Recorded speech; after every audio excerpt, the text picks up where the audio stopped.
Hello, I'm Tracy Best. This is Video Discussion Board Forum 3 for Education 631. Our topic this week is describing one effect as discussed in our text, Handbook of Research on Educational Communications and Technology. That's in Chapter 5, and we're talking about cognitive load theory.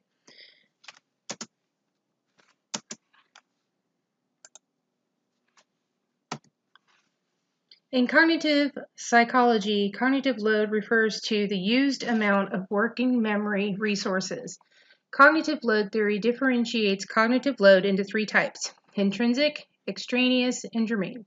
Intrinsic cognitive load is the effort associated with a specific topic. Extraneous cognitive load refers to the way information or tasks are presented to a learner. Germane cognitive load refers to the work put into creating a permanent store of knowledge or schema. That's from Sweller, 1988, via Wikipedia.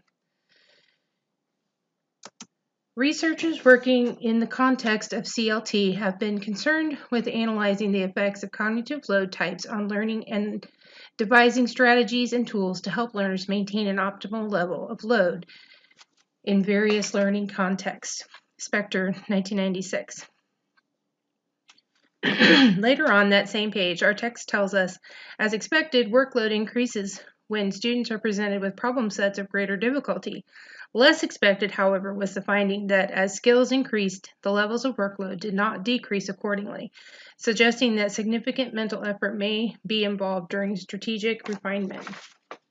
I interpreted that to mean that the cognitive load did not decrease at the same correlation it had originally increased at. So how do we teach in such a way as to keep learners at the optimal level of cognitive load? Managing cognitive load with instructional strategies. One theory as applied to an online learning environment suggested that cognitive load could be managed better by educators with adjustments in instructional strategies. Learning management systems empower educators to monitor online student learning through system-generated reports. Educators may generate reports to determine the amount of time that their learners have spent engaged with learning materials or the number of discussion forum posts to which they have contributed. In this study, the authors explored the possibility of using educational platform data to manage cognitive load of learners.